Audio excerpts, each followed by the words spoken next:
udah menikah. Aku udah menikah ya.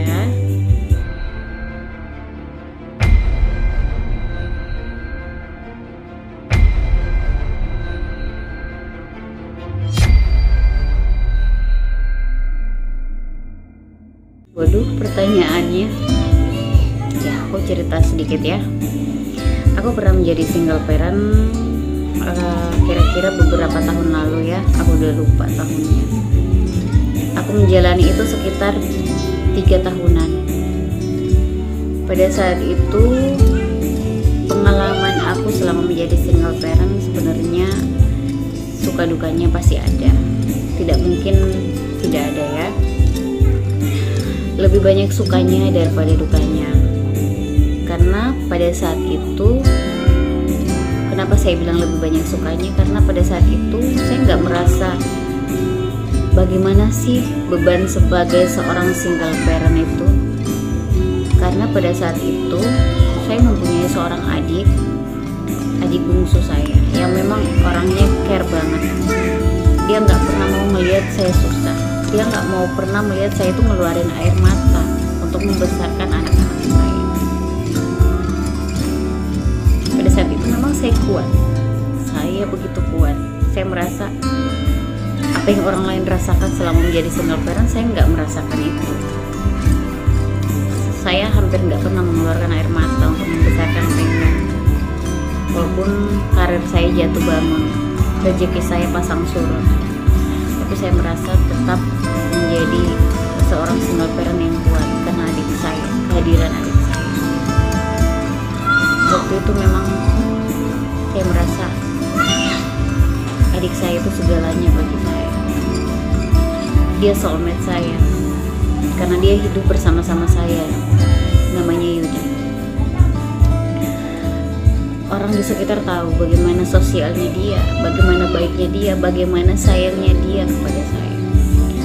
Sampai saya pernah di sela-sela selesai jam kerja, saya itu menyempatkan diri sampai di rumah, mandi, ganti baju, beres-beres, saya langsung masak.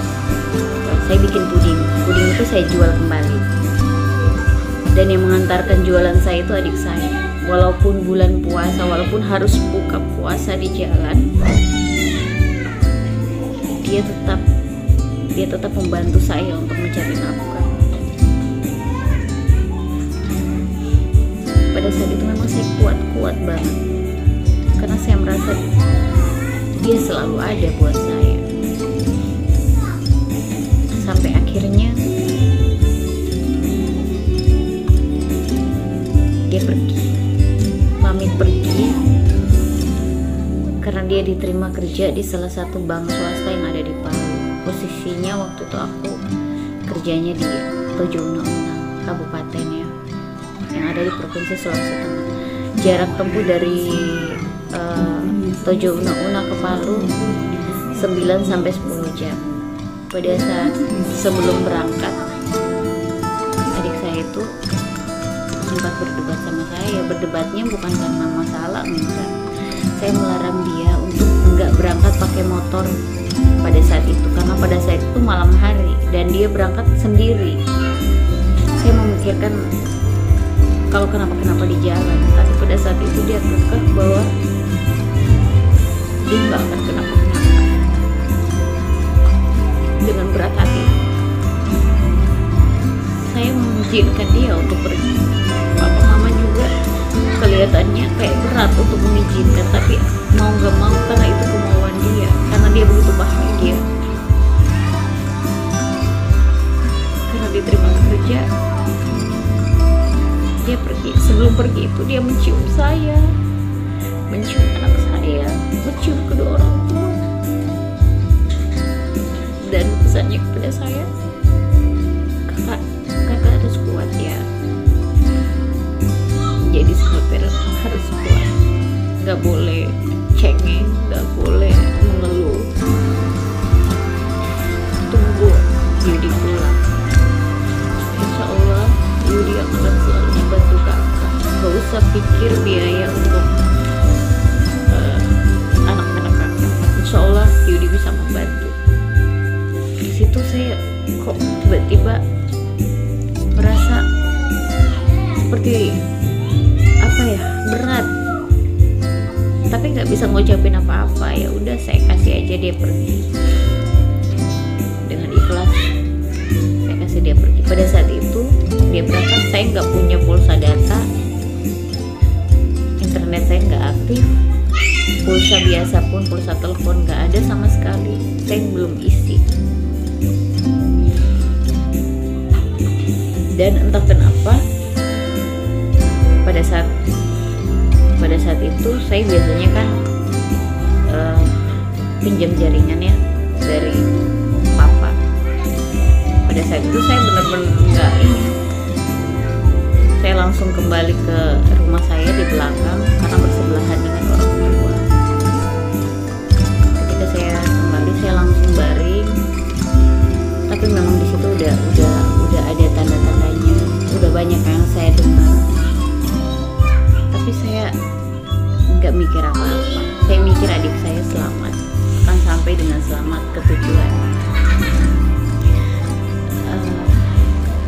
Ini nggak apa-apa ya, saya cerita ya. Pada saat jam 2 malam, tiba-tiba mama saya teriak. Saya seperti apa ya, jantung saya kayak mau copot. Mama saya teriak, nangis sampai jatuh depan pintu. Saya bertanya kenapa, mama kenapa, cerita ke saya kenapa. Yudi, katanya, Yudi kenapa? Yudi kecelakaan, ditabrak truk dan sudah tidak sadarkan diri. Tahu nggak, saya merasa dunia ini udah benar-benar hancur gitu. Saya merasa diri saya udah nggak bisa apa-apa. Sepanjang jalan saya nangis terus. Saya sama mama dan anak-anak saya udah nggak mikir baju itu yang dibawa itu compang camping atau apa, saya nggak mikir, langsung berangkat menuju Palu.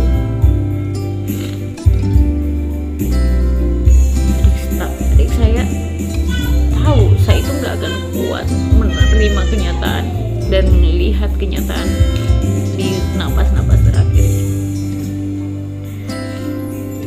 Pada saat masih sekitar sejaman lah sampai di Palu, sudah dikabarin bahwa adik saya sudah meninggal. Saya teriak seperti orang gila.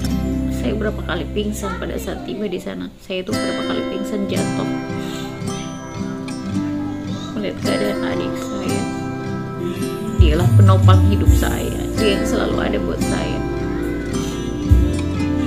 Dia nggak pernah ngeluh, nggak pernah apa yang dikasih ke saya nggak pernah dibilang-bilang. Walaupun saya kadang bikin kesal dia, ketika saya bikin kesal dia, hanya dia nggak bersuara apa. Itulah pengalaman suka duka saya selama menjadi single parent.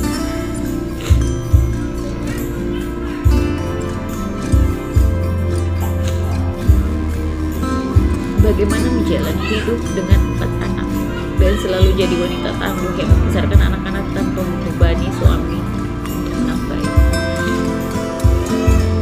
Suami bukan gak menafkahi ya, tetapi saya yang memang orangnya gak mau menyusahkan suami. Ketika suami mengingat dan tahu tanggung jawabnya, alhamdulillah. Saya menjalani hidup dengan 4 anak. Susah senang itu pasti ada, nggak mungkin enggak. Banyak, kalau diceritain banyak. Tapi saya orang yang paling sabar menjalani rumah tangga dari dulu sampai sekarang. Apapun yang terjadi, saya nggak pernah